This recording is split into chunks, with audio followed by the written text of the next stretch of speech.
मैदान में तब्दील होता जा रहा है। ईरान की घेराबंदी लगातार की जा रही है, लेकिन ये घेराबंदी बहुत पहले से शुरू हो गई थी और किस कदर पर थी आपको मैप के जरिए आज समझाने की कोशिश करते हैं।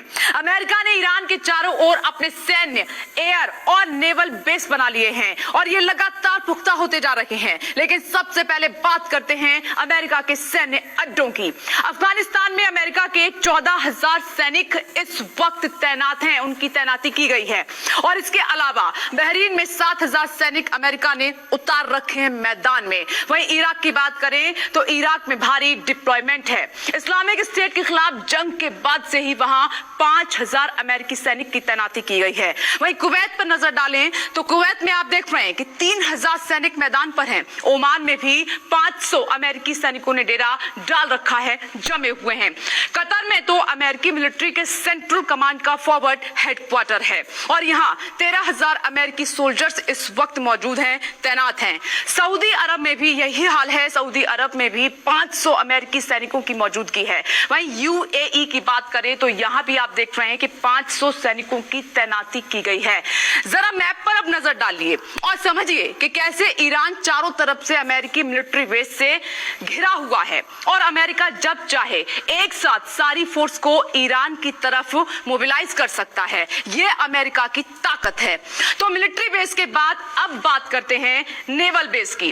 अमेरिका ने हाल ही में ईरान पर नकेल कसने के लिए फारस की खाड़ी में अमेरिका के सबसे घातक युद्धपोत यूएसएस निमित्ज की तैनाती करने जा रहा है। ईरान सीधे सीधे इसकी जद में होगा और वहीं बहरीन में अमेरिकी की 5th फ्लीट तैनात है। कुवैत में भी अमेरिका का नेवल है और वहां पर इस वक्त अमेरिका जो है वहां पर अमेरिका के नेवी के जहाज लगातार गश्त लगाते रहते हैं। ओमान ने भी अपने पोर्ट्स पर अमेरिकी वॉरशिप्स को एक्सेस दे रखा है और यूएई की बात करें तो आप देख रहे हैं कि अमेरिका का वहां पर जेबेल अमेरिका का एक बड़ा नेवी बेस है जहां कई वॉरशिप्स तैनात हैं। इसके अलावा हिंद महासागर की छोटी सी द्वीप डियोगो गार्सिया में अमेरिका का बड़ा नेव कमांड मौजूद है।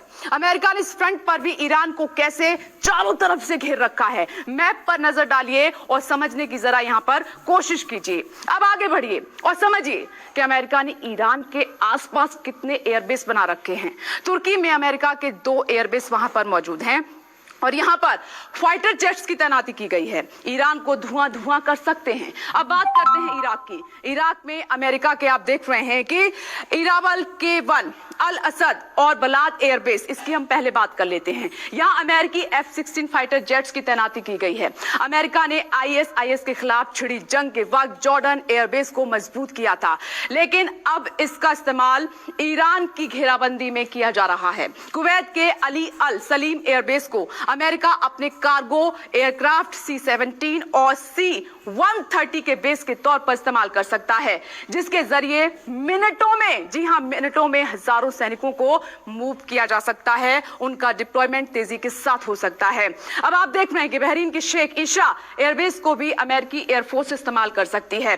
यहां F-16 और F-18S की तैनाती प्रिंस सुल्तान एयरबेस पर B-1 बॉम्बर के साथ जो है की गई है। अब आगे बढ़िए, जरा नजर डालिए। इसी तरह कतर, यमन और अफगानिस्तान में भी अमेरिका ने एयरबेस बना रखा है। इसके अलावा डिएगा गार्सिया में अमेरिकी बॉम्बर के साथ साथ अमेरिकी एयरफोर्स का सबसे घातक फाइटर जेट F-35 तैनात किया गया है। खाड़ी में अमेरिका की ताकत तो आपने देख ली। अब चलते हैं मेरे सहयोगी सऊद के पास, जो आपको दिखाएंगे खाड़ी देशों की पार्टनरशिप। यहां कौन किसके साथ है और अगर युद्ध भड़का तो कौन किसका साथ देगा। आने वाले वक्त में अगर देखें मिडिल ईस्ट जंग का मैदान बनता है तो क्या होगा। दरअसल उस वक्त वर्ल्ड वॉर तो तय समझिए, लेकिन ऐसे में सूरत हाल क्या होंगे, कौन सा देश किसके साथ होगा यह भी समझिए, क्योंकि ईरान वर्सेस अमेरिका की स्थिति है। कौन किसके साथ लड़ेगा यह समझना तो जरूरी है। और अगर मौजूदा स्थिति को देखें तो इस वक्त खाड़ी देश 2 बड़े खेमों में बटे दिखाई देते हैं। सीधे सीधे 2 पावर सेंटर तैयार हो रहे हैं। एक को लीड कर रहा है अमेरिका और दूसरी तरफ खड़ा है ईरान। Iran versus America. अगर अमेरिका ईरान के खिलाफ जंग का ऐलान करता है तो उसे सीधे तौर पर सऊदी अरब, इजराइल और यूएई का साथ मिल सकता है। वहीं दूसरी तरफ ईरान की बात करें तो उसे लेबनान, यमन और सीरिया का साथ मिलना तय माना जा रहा है। वहीं अगर अमेरिका का साथ निभाने की बात करें तो उसे सऊदी अरब के कैंप के कुछ और देश भी साथ दे सकते हैं, जैसे कि कुवैत, बहरीन और मिस्र। इनका साथ अमेरिका को मिल सकता है। वहीं ईरान को फिलिस्तीन, तुर्की और पाकिस्तान का साथ मिलना लगभग तय है, यह समझ लीजिए। लेकिन साथ ही फ्रांस और ब्रिटेन भी अमेरिका के समर्थन में ही रह सकते हैं आने वाले वक्त में। लेकिन दूसरी तरफ ईरान की साथ चीन और रूस की जो दिलचस्पी है वो दिखाई दे सकती है। ऐसे में आप ये समझ सकते हैं कि कैसे सीधे सीधे दुनिया में दो पावर सेंटर बन रहे हैं।